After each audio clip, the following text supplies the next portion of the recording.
మంది చచ్చిపోయినరు కాబట్టి సమిధలు అయినరు కాబట్టి ఆ సమిధలనే నీ మెట్లుగా మార్చుకొని అధికారంలోకి వచ్చినావు.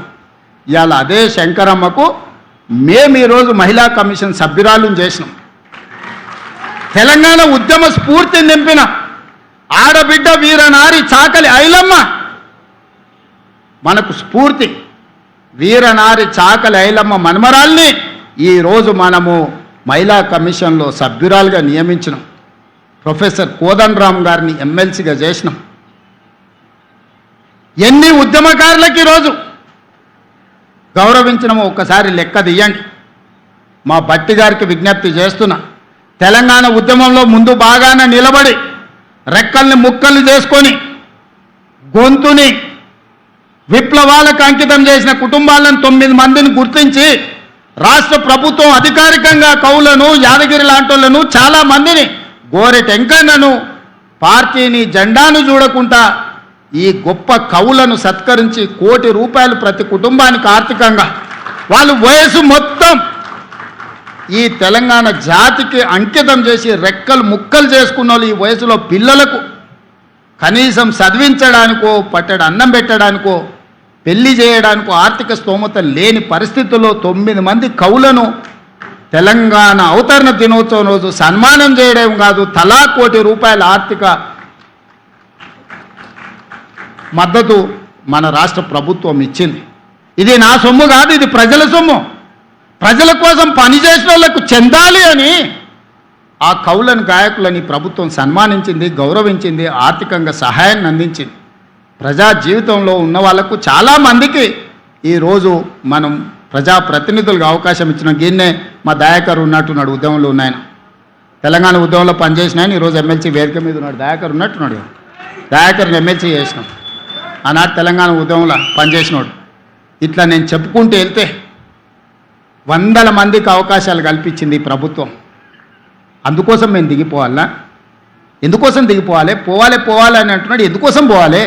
నువ్వు దోసుకోవడానికి పోవాలనా? నీ దొంగతనాల కోసం మేము దిగిపోవాలనా? నీ కుటుంబ దురాశ కోసం మేము దిగిపోవాలనా? ఆడపిల్లలకు ఉచితంగా బస్సు ప్రయాణం ఇచ్చినందుకు మేము దిగిపోవాలనా? ప్రతి ఇంట్లో రేషన్ కార్డు ఇచ్చినందుకు దిగిపోవాలనా? ప్రతి పేదవాడికి 3,28,00,000 మందికి సన్న బియ్యం 6 కిలోల లెక్కన ఈరోజు బుక్కడి బువ్వ పెడుతున్నందుకు మేము దిగిపోవాలనా? 200 యూనిట్లు 50 లక్షల కుటుంబాలకు ఉచితంగా ఇచ్చినందుకు దిగిపోవాలనా? 7 లక్షల మందికి ఇందిరమ్మ ఇండ్లు ఇచ్చినందుకు మేము దిగిపోవాలనా? ₹500కే సిలిండర్ ఇచ్చినందుకు మేము దిగిపోవాలనా? 70,000 ప్రభుత్వ ఉద్యోగ ఖాళీలను భర్తీ చేసినందుకు మేము దిగిపోవాలనా? రైతుల కోసం రైతు భరోసాతో పాటు 21,000 కోట్ల రూపాయల రైతు రుణమాఫీ చేసినందుకు మేము దిగిపోవాలనా? దేనికోసం దిగిపోవాలా? దేనికోసం దిగాలా? దేనికోసం దిగాలని నేను అడుగుతున్నా. అందుకోసమనే ఈరోజు తెలంగాణ సమాజం నిటారుగా నిలబడ్డది. ఎవరు మాట్లాడినా, ఎవరు ఇట్లాంటి ఏషాలు వేసినా ఈ సమాజం నిలబడి ఎదుర్కొంటుంది. అందుకే ఈరోజు మిత్రులారా, ఎవరు ఎన్ని ఏషాలు వేసినా, చిల్లర మల్లర విషయాలను ప్రస్తావించినా తెలంగాణ సమాజం స్పష్టంగా గమనిస్తుంది. తెలంగాణ సమాజం నిర్ణయం తీసుకోవాల్సినప్పుడు నిర్ణయం తీసుకుంటుంది. ఈరోజు కూడా నేను చెప్తున్నా, ఈ వేదిక నుండి రాసుకోండి. మీరు మీ కుటుంబ సభ్యులు రికార్డు చేసుకొని ప్రతిరోజు రాత్రి పడుకునే ముందలా పొద్దున్నే తెల్లారగట్లనే మీరు వినండి. 94 నుంచి 2004 వరకు 2 సార్లు తెలుగుదేశం పార్టీ అధికారంలో ఉన్నది. 2004 నుంచి 2014 వరకు 2 సార్లు కాంగ్రెస్ పార్టీ అధికారంలో ఉన్నది.